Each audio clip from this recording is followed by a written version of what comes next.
ইলেকশ্যনৰ পিছত মাইনৰিটি বেল্টত কংগ্ৰেছৰ অৱস্থা কি হ'ব এই কথাটো মই আপোনালোকক সুধিব লাগে মোক এইটো সোধা কথা নেকি কওকচোন আপোনালোকে ভালদৰে বুজি আছে যদি ৰেজাউল কৰিম আহি যায় ময়ো গৈছো আৰু 2-4টা মানুহ তেনেকৈ আহি যায় কংগ্ৰেছৰ অৱস্থাটো মাইনৰিটি বেল্টত অজেদ আলী চৌধুৰী কৈছিল নহয় কোনো সংগঠন নাই যে আমাক কংগ্ৰেছক সোমাবলৈ নিদিয়ে মাইনৰিটি বেল্টত মই সিদিনা এটা ভিডিঅ' এৰিছো নহয় যে অজেদ চাহাব মনত ৰাখিব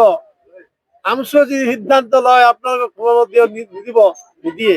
আৰু প্ৰাক্তন সভাপতি হিচাপে ইয়াতে কোনো মানুহ নাই ইউডিএফত প্ৰাক্তন আমচুৰ সভাপতি মই প্ৰথম জইন কৰিলো দ্বিতীয় যদি ৰেজাউল কৰিম জইন কৰে পাৰ্টিটো ৰেজাউল কৰিব যদি সোধে আজিৰ ডেটত এটা ফোনতো মোক কয় যে দাদা কি কৰা যায় মই কম আজমল চাহাব এজন পীৰ মানুহ বুজুৰ্গ মানুহ টকাৱালা মানুহ পইচাৱালা মানুহ ধাৰ্মিক মানুহ সৎ মানুহ যিজন মানুহে এনেকুৱা এটা অনুষ্ঠান আজমল ফাউণ্ডেশ্যন চলাই আছে য'ত হাজাৰ হাজাৰ মানে লাখ লাখ মানুহ কিয়ামতলৈকে প্ৰডাকশ্যন হ'ব শিক্ষা জগতৰ ফালে তেখেত যি দাউতি কৰিছে আৰু সেইজন মানুহ আমাৰ দলপতি যদি হয় বুজুৰ্গ মানুহ আমাৰ যদি তাৰ আগৰ মৃত্যু আমাৰ জানাজাটো কৰে হয়তো আমি জান্নাতি হৈ যাম গতিকে আহা এই দলতে ৰাজনীতি কৰা মোক যদি সোধে মই ইয়াতেই কম আৰু তাৰ পিছত আমি যেতিয়া লাগি যাম ভিতৰে ভিতৰে আমাৰ এটা গ্ৰাউণ্ড ৱৰ্ক আছে আমচু যদি অলপ সহায় কৰে যেনেকুৱা যোৱা ইলেকশ্যনৰ বৰদলৈ আমচুৰ ল'ৰাবিলাকে যদি সহায় নকৰিলেহেঁতেন তলে তলে মই গম পাইছোতো তেনেহ'লে বৰদলৈ হয়তো হাৰি গ'লে হয় এই আমচুৰ ল'ৰাবিলাকে যদি আজি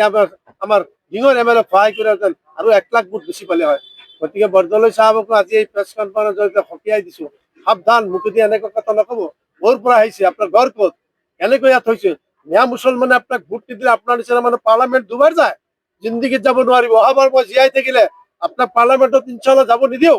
আজি মই ঘোষণা কৰি দিলো আৰু মই এতিয়া আজমল চাহাবৰ নেতৃত্বত ইউডিএফত যোগদান কৰিছো এই সমষ্টিৰ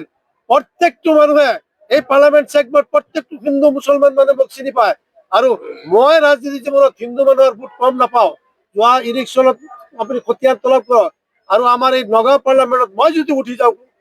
যাওঁ বহুত ইণ্টেলেকচুৱেল হিন্দু মানুহ কাৰণ হিন্দু মানুহক অসমীয়া হিন্দু মানুহক মই সদায় ৰেচপেক্ট কৰিছিলো কাৰণ কি জানে এইটোতো বৌদ্ধিক মহলৰ মানুহ এওঁলোকৰ কালচাৰ আছে কালচাৰেল কমিউনিটি তাৰ লগত আমি কিয় কণ্টেষ্ট কৰিবলৈ যাম এই কমিউনিটিত কি নাই হওক সাহিত্যিক আছে আমাৰ কেইটা সাহিত্যিক আছে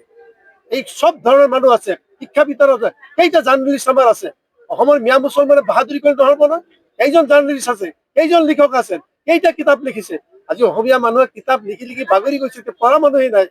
গতিকে মই আপোনালোকৰ জৰিয়তে আজি এটা মেছেজ দি পঢ়ালো বৰদলৈ এই কথাটো কৈছো মই বেয়া পাইছো আৰু অপজিশ্যন লিডাৰে যিটো কথা কৈছে ৰেজাউল কৰিমক মই খুব আঘাত পাইছো ৰেজাউল কৰিমলে কিবা এটা ভুল কৰিলেও সিয়াক হিচাপে ৰাজনৈতিক বাচ্চা মানুহ কালি দলটোত গৈছে 3 দিন পিছত ওলাই আহিব লগা হ'ল কিন্তু তাৰ ফলটো পাব নহয় এইটো মই জইন কৰি পেলালো ৰেজাউল কমিৰকে অপমান নকৰিলে মই হয়তো অলপ লেট কৰিলো হয় কিন্তু মই সোনকালেই জইন কৰি দিলো ধন্যবাদ।